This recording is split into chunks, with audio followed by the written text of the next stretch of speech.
Армысыздар оқырман қауым. Қарапайым отбасында дүниеге келдім. Әпкелерім бар, менен кейін інілерім. Ата-анам ескінің көзі, кеңпейіл жүрегі жұмсақ, жаны таза адамдар. Сол кісілердің мейіріміне оранып өскен мен үшін өмірдің алғашқы беттері ертегі секілді еді. Жылдар өте біз есейіп, әркім өз жолымен кетті. Менің арманым дәрігер болу еді. Ақ халатты, абзал жан болып, адамдарға өмір сыйлау. Құдай қаласа деген сеніммен еш қиындықсыз академияға түстім. Алғашқы күндері көзім отқа толы, жүрегім үмітке толы еді. Күн-түн демей оқыдым. Қаншама ұйқысыз түн, көз ілмеген сәттер, бәрі бір арманның жолында. Бірақ тағдырдың өз жоспары бар екен ғой. Академияның 4-ші жылында өмірімнің бағыты өзгере бастады.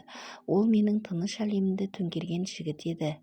Бір қарағаннан-ақ жүрегім дүрсілдеп, ішімде бұрын-соңды сезілмеген сезім оянды. Сабырлы, сымбатты, сөйлегенде жүрегіңді жылытып жіберетін дауыс. Алғашында уақытша сезім ғой деп өзімді жұбаттым, бірақ уақыт өте бәрі шынайы болып кетті. Біз жиі кездесетін болдық, таңертең хабарласып, кешке дейін сөйлесетінбіз. Ол мені болашағым дейтін, ал мен оны тағдырым деп қабылдадым.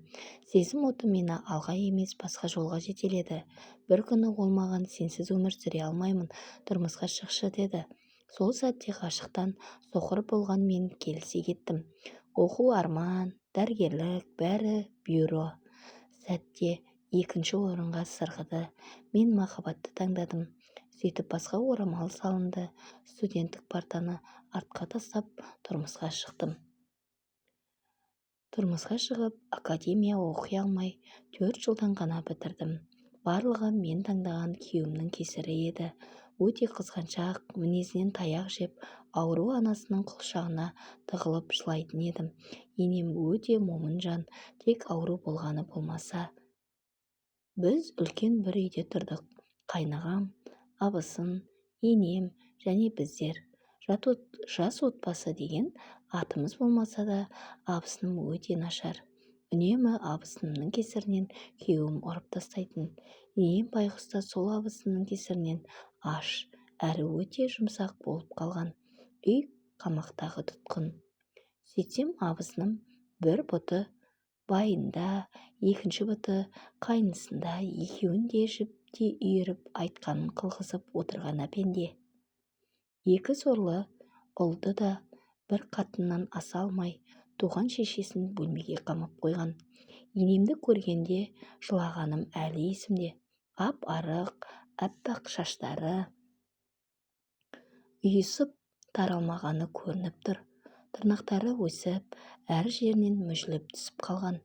Аяғының тырнағы өскені соншалық иіліп, терісіне кіріп, жараға айналған.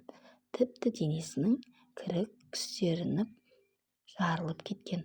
Байғұс кемпірді бөлмеден шығармай ұстаған. Сондағы шығармау себебі ауру жұғады деп. Енем бронхмен ауырған көкжөтел.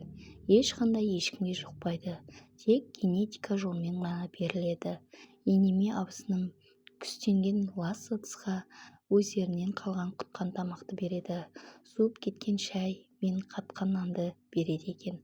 Байғұс енем суып кеткен қызыл шайға қатқан нанды батырып жейді. Алғаш келін болғанда осы көріністі көріп шошыдым. Жалғасы бар.